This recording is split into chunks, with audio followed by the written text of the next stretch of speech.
अध्यक्ष महोदय, लोणार सरोवर हे जगप्रसिद्ध सरोवर आहे.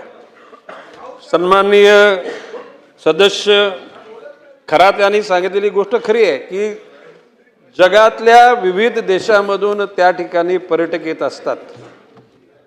अध्यक्ष महोदय, काय झालं, गेल्या वर्षी मे महिन्यापासून पाऊस सुरू झाला, तो जवळजवळ या वर्षाच्या जानेवारी महिन्यापर्यंत तो टिकला. अति मोठ्या प्रमाणामध्ये पावसाचा प्रादुर्भाव झाल्या कारणानं त्या ठिकाणी विविध जे झरे बंद झाले ते झरे मोकळे झाले. आणि एक वस्तू त्यांनी सांगितलेली गोष्ट खरी आहे की 20 ते 25 फूट पाण्याची पातळी वाढलेली आहे.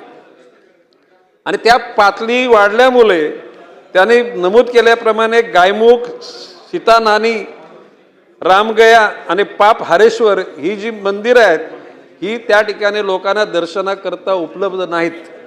आजच माननीय आयुक्त महोदया आणि माननीय जिल्हाधिकारी यांच्याबरोबर आज मी चर्चा केली असताना अति तातडीनं वनजीव विभागाची जी परवानगी लागते, ज्याच्यामध्ये पुरातत्व विभाग आणि वनजीव विभाग यांची बैठक होऊन ती परवानगी घेण्याकरता उद्याच बैठक मी लावतोय आणि त्याला परवानगी देण्यात येणार आहे.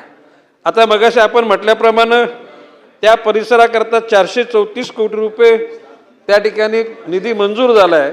त्याच्यातले 174 कोटी 85 लाख प्राप्त झाले आणि त्याच्यापैकी 168 कोटी रुपये खर्च केलेले आहेत. भविष्यकाळामध्ये या तलावाचं म्हणजे सरोवराचं पावित्र्य राखण्याच्या अनुषंगानं राज्य शासन बांधील आहे.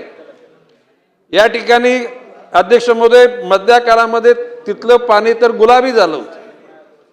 आता त्यामध्ये क्षारयुक्त पाणी आहे. त्या पाण्याचे क्षार कमी न होता त्या ठिकाणी या सरोवराची निगराणी करण्याच्या अनुषंगानं राज्य शासन अतिशय तत्पर आहे.